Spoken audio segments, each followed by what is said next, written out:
What's up, everybody? My name is Philip. Welcome to the Bad Cigarette Podcast. This is what is it? The fourth episode. I might be wrong, but anyways, welcome to the Bad Cigarette Podcast. And my name is Philip. And today, I want to talk about things that I've been kind of like thinking about lately, bro. Like very often. One thing is that, to be honest, I kind of wish that people really kind of like didn't have to go to sleep. I'm not saying it's a bad thing. I know it's a good thing and it feels really good when you're asleep, but sometimes I have so many things to do. Not like I'm not like crazy busy. It's just like I have like one thing to do, and it takes a very long time to finish it. So by the time I'm done, I don't really have time to do anything else. So I kind of wish like people didn't have to go to sleep, but they could if they want to. But I just wish that their body didn't force them to go to sleep.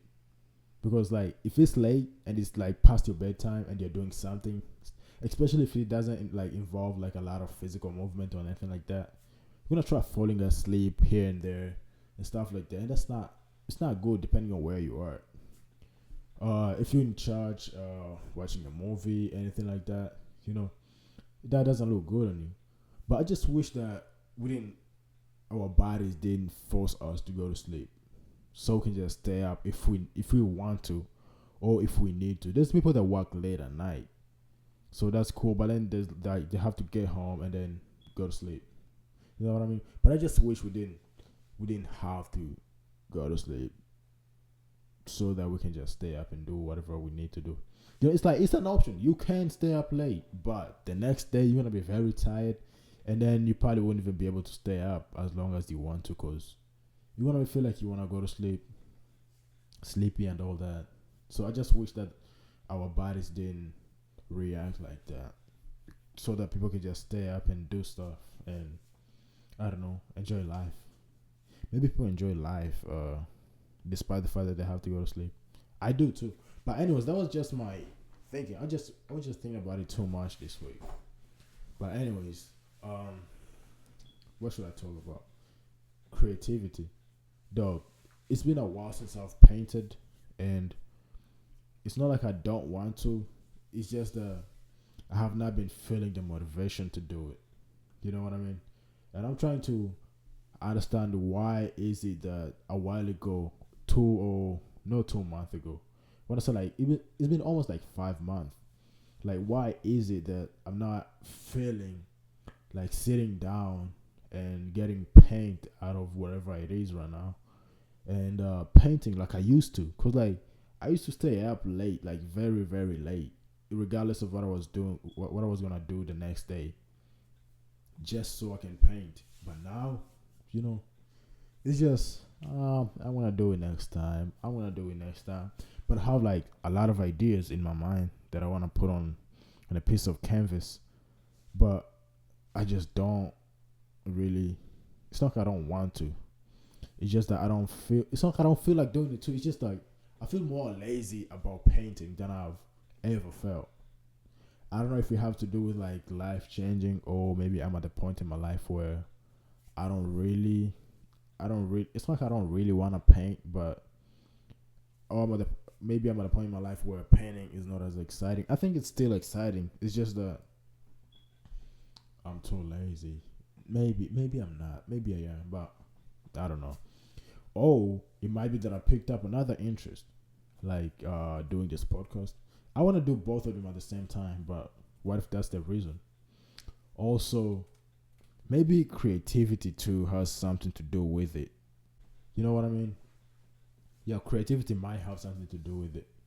You know, at some point I thought that creativity was like a place where like a state of mind for the one that the I don't know, like meditate, might know what it is, but like at some point I thought like creativity was like a state of mind where you just find yourself and then you come up with the ideas and then you put those ideas on paper. You know, I've heard somebody else talk about it. That creativity might be like you know how you like for people that write. I had this from a comedian that used to write. That kind of like writes his jokes late at night, and he was saying that his friend literally goes in his office and sits down and start saying, "Come back." Basically, talking to creativity. Basically, like he views creativity as somebody else or something else that comes into his presence or comes into his room.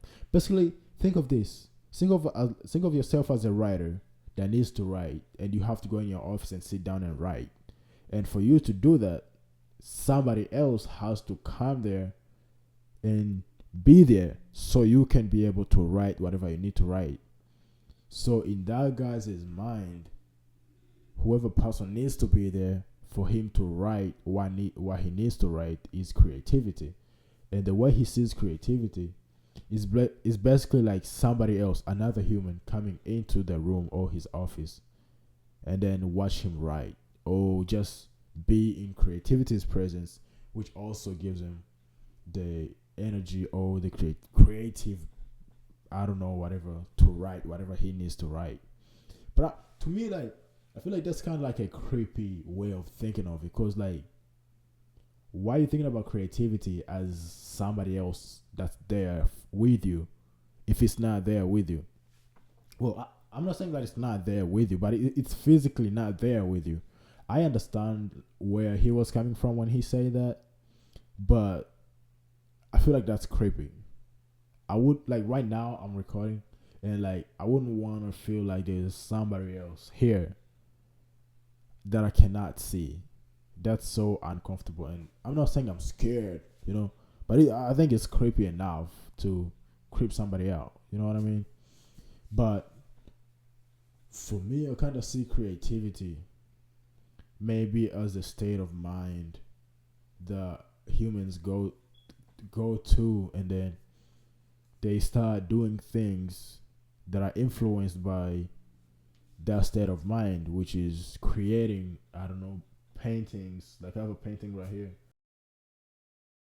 Like paintings, drawings, architect or building houses, coming up with new ideas that help themselves paint a picture of their life, of the life that they wish to live or that they have lived already, or a picture of anything that's inside of their mind, you know. Oh, it could help. It's just creativity. You can literally make anything out of creativity. And another way that I see creativity is like almost like a store, cause like not I feel like a lot of people are creative, but like not everybody does something with their creativity. You know what I mean? So I feel like sometimes creativity is like a huge storage space somewhere out there, and all you have to do is almost like be willing to go up there, whatever the storage space is, and then get whatever you need to get out of there, which is where your creativity. And then whatever, like, think of it like this: you go to, like, when you go to the store, there's a whole lot of things you can choose from when it comes to buying stuff, so think of creativity almost like that. You go there, you choose whatever you need to buy at the store, and then you come back home and then cook it and people eat it. Now think of creativity like that, but you don't have to pay. It's just that it's there and God put it there for everybody to enjoy. You just have to be willing to go out there at the store and bring it, and then make whatever you need to make out of it, which is paintings, inventions, drawings, poems, music, songs, new instruments. I mean, new music notes or whatever. I just feel like that's kind of like how it is, because, or maybe it gets to the point where you don't even want to go there anymore, because as I said earlier, it's been almost like maybe 5 months since I grabbed a piece of paint and and the brush try to like paint something. It really does feel weird. I find a lot of things that I wish I can paint about like daily, but when I get home, just other things take up my time. And also, I don't know about everybody, but getting a space, like a regular space ready for paint, especially if you paint the kind of paintings that I paint, is it can take a long time and stuff like that. So I don't know what it is that make people be creative, and then all of a sudden they take a break from that. You know what I mean? And it's very interesting to see how different people view creative and where creativity comes from. Anyways, but that's just one part of what I was about to talk about. Another part is food. Today I was literally walking to the walk, not walking, driving to the store. When I got to the store, I noticed like at the in the meat section there was like a lot of meats, like a lot, but they were like, I'm not sure how much meat really cost, but between those like two meat aisles that are full and packed, there was two arrows. Oh, no arrows. What is it? Two aisles. No, not 2 hours. Whatever. There were like two sets of meats, two sets of chickens that were on sale, and they were like $3. And if you literally walk a little bit farther, you and then you look at the aisle, you can see where people were actually buying meat from. Like what part of the aisle people bought the meat from, or what part of the aisle people. Well, like what part of the aisle is empty, which means that people bought the food that was there. And if you look closely, it's only the part where the food was on discount, and the food was basically saying only the part where the food was cheap. You know what I mean? That kind of shows that the kind of situation that a lot of people are in, like right now in this kind of economy, when it comes to food. We don't really know when food prices rise. Like you cannot go to the store today and then go back tomorrow and notice the the change in prices. Personally, I don't notice it. I just know in general, like on like a national scale or whatever scale, I just know that the food prices are up. But you never really like tell exactly how much percent they're up. You can read you can read like the news, and you can read data and stuff like that, and know how much percentage food has gone up percentage wise. But you can't really, like, personally, I've never went to the store and be like, oh, this was this much yesterday, but now it's this much. I've never had that happen to me. It's really hard to tell, and stores are really good at making it not obvious for people to know that food prices are going up, or to know that they're raising their prices and stuff like that. But that's fine. But anyways, yeah, when I got to the store today, I just noticed that the only aisles that had discounts on them are the only aisles that everybody was buying from. You know, nobody's walking outside with a cart full of food. Nobody's, like, literally, most people that I saw in the store were carrying a small basket in their hand instead of carrying those huge carts where they would like buy a whole bunch of food and pack in there, take home, and have kids enjoy. It's crazy. I don't know how long it's gonna last. Maybe we should wait until the next election. Whoever's gonna become the president, maybe might change something. But other than that, I would say food is still very expensive, like literally very expensive. I don't know if it's also the production inflation. I feel like so many things play a factor in food prices right now, but I'm not sure how that's gonna be solved. Hopefully, I really hope something is done, and then food goes back to normal, and people start getting jobs that they like, and you know, just live a normal life like we once did. You know what I mean? So something else is that I thought about is how much we actually eat as humans. We eat a lot. Think of it. Not everybody. I feel like not everybody eats the literally kind of like the exact same way that general humans are supposed to eat, because humans are supposed to eat like breakfast, lunch, and dinner. You know what I mean? Now think of that: breakfast, lunch, and dinner, and then the next day breakfast, lunch, and dinner.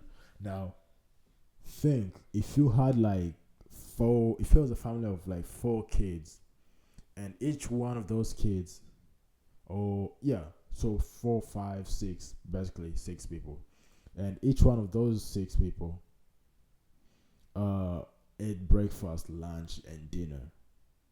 As like the head of the household, how much food do you think you would need? It's a lot, especially for like maybe like a whole week. It's a lot of food. It's literally a lot of food, and most people don't have a choice but to spend money on food so that they can live. Like everybody needs food. Everybody needs food on a regular basis. But if when you have like a big family, it becomes really hard to take care of them, especially in this kind of in this kind of times that we are in economically. And also something else weird that I thought about is like how much. Let's say everybody was like, okay, man, I don't want to buy food anymore. I want to grow my own food. How much food, or how much food, or how many potatoes, or how big of a piece of land do you think you would need to feed a family of 6 people? I think it's big. I think you would need like a huge farm. Not like a huge farm, but you need a big and nice, really sized farm. And also, I feel like you still need food from the outside of the food source that you was talking about. Let's say like a garden or a farm or something like that, because that's not gonna really last you all year round. So you need something huge, and also you might need like another way of storing your food for the next, so I can eat it when the weather changes and nothing is growing and stuff like that. So that's the kind of situation that most people are in. But I don't feel like anybody's gonna really decide to like go 100% off grid and try to like grow their own food and this and that. But I think, like, I personally really do think that it's crazy and surprising how much food just one single human needs to just live one day comfortably, and how big of a piece of land that it would take to just grow one person's meal, like a one person's meal for a day or for a week. There'll be a big piece of land, and I feel like nobody has that much land. There's some people that do have it, but when they grow food for themselves, and then they sell it to people, which is really nice. And then they sell it to like regular people and stuff like that. But not everybody has something like that. So for the people that don't have something like that, they need to go buy food in the stores, and it's getting expensive. Even the ones that I believe, like even the ones that do have gardens and farms, still have to buy some stuff to keep those farms running. They need to buy equipment. They need to buy treatments for their animals if they do, treatments for their veggies so that bugs don't eat them. There's like so many things. So they still also have to rely, no, maybe not fully, but they also need to like rely on the corporate side of this country, or on the outside source of material, food, and other things like that. So it's almost like people don't have a choice but to accept that food is expensive and they need it, so they'll get it regardless of how much it costs, because food is life. If you don't have food, you die. There's so many people that die due to the fact that they don't have enough food in other countries, and especially with what's going on, man. It's a lot. But anyways, hallelujah, pray for my mother and my brother, since I belong now. Oh.